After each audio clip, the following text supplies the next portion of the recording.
नमस्कार दोस्तों, हर्षित द्विवेदी एजुकेशन में आपका स्वागत है। मेरा नाम है Vineet Sagar. Home ministry of the government of India enemy properties को बेचने का प्रोसेस शुरू किया है।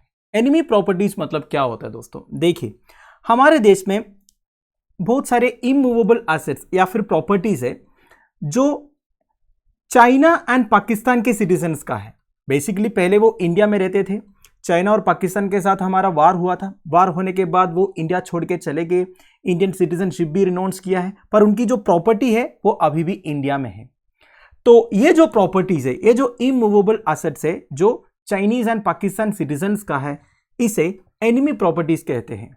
ये देखिए दोस्तों, मिनिस्ट्री ऑफ होम अफेयर्स के अंडर एक डिपार्टमेंट है, custodian of enemy property for India. तो बेसिकली इंडिया में जितने एनिमी प्रॉपर्टीज है उनकी कस्टडी इस डिपार्टमेंट के अंडर है and this department functions under the ministry of home affairs.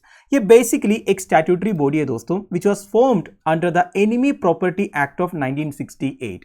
ये जो एक्ट है दोस्तों, इंडो पाकिस्तान वार ऑफ 1965 के बाद एनैक्ट हुआ था। बेसिकली जितने पाकिस्तानी सिटीजन्स है जो पहले इंडिया में रहते थे, उनकी प्रॉपर्टीज का कस्टडी टेक ओवर करने के लिए ये एक्ट पास किया था। तो इस एक्ट के अंदर CEPA that is custodian of enemy property for India form हुआ था। पहले ये डिपार्टमेंट मिनिस्ट्री ऑफ कॉमर्स के अंडर था, फिर मिनिस्ट्री ऑफ फॉरेन ट्रेड के अंडर हो गया, फिर से मिनिस्ट्री ऑफ कॉमर्स के पास आ गया, फिर फाइनली अब ये मिनिस्ट्री ऑफ होम अफेयर्स के अंडर है 28 जून 2007 से। अभी के हिसाब से इंडिया में टोटल 12,611 एस्टैब्लिशमेंट्स है जिसे एनिमी प्रॉपर्टी की कैटेगरी में डाला है, और इन प्रॉपर्टीज का total worth is over 1 lakh crore.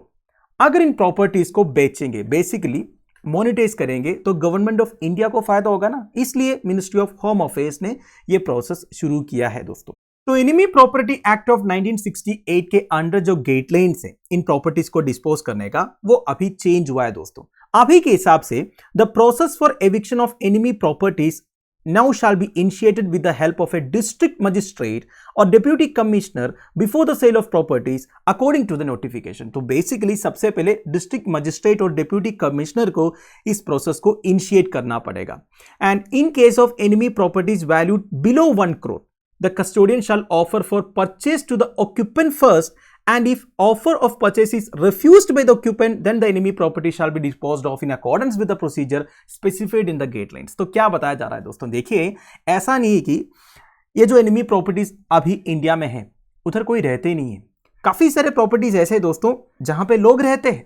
तो अगर इस प्रॉपर्टी का वैल्यू जो है 1 करोड़ से कम है, बेसिकली मार्केट वैल्यू 1 करोड़ से कम है, तो वो जो ऑक्यूपेंट्स है ना या फिर रेजिडेंट्स है, उन्हें ऑफर दिया जाएगा वो खरीदने के लिए, वो खरीद सकते हैं।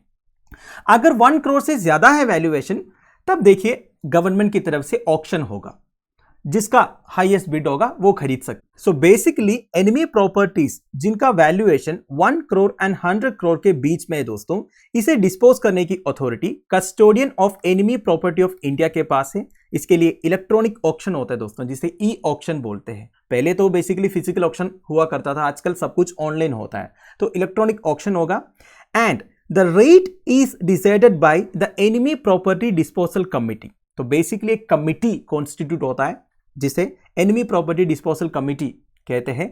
यही कमिटी एक पर्टिकुलर प्रॉपर्टी का वैल्यूएशन करते हैं। वैसे गवर्नमेंट ऑफ इंडिया एक national survey of enemy properties launch किया है 20 स्टेट्स एंड 3 यूनियन टेरिटरीज में, बेसिकली एनिमी प्रॉपर्टीज को आइडेंटिफाई करने के लिए एंड सब्सिक्वेंटली उन्हें मोनेटाइज करने के लिए। ठीक है, यह सर्वे कंडक्ट किया जा रहा है by the directorate general of defence estates.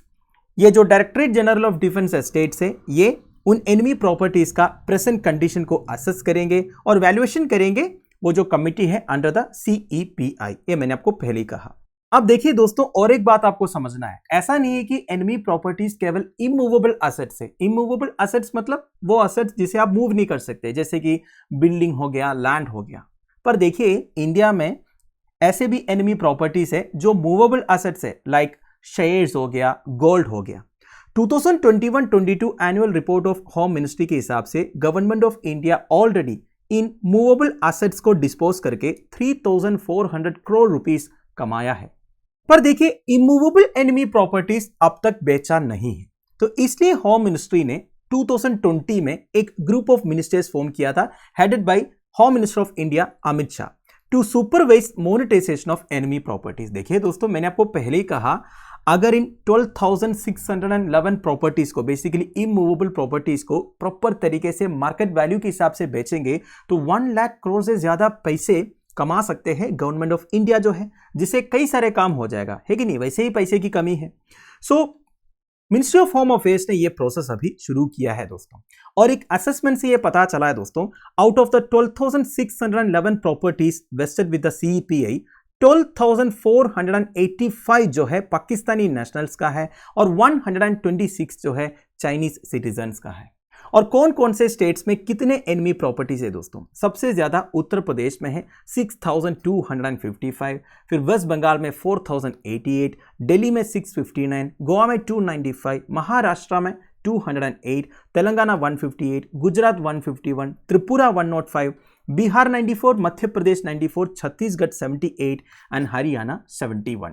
तो दोस्तों दैट्स इट। आई होप आपको वीडियो इंफॉर्मेटिव लगा होगा। तो आपको ध्यान रखना है दोस्तों, एक तो CEPI के बारे में, किस मिनिस्ट्री के अंडर आता है, इसके बाद वो एक स्टैट्यूटरी बॉडी है, ये समझना है, और किस एक्ट के अंडर ये स्टैट्यूटरी बॉडी फॉर्म हुआ था वो भी ध्यान रखना है, और एनिमी प्रॉपर्टीज का बेसिक डेफिनेशन वगैरह ये भी आप ध्यान दीजिएगा, कहीं ना कहीं आपसे एग्जामिनेशन में पूछ भी सकता है।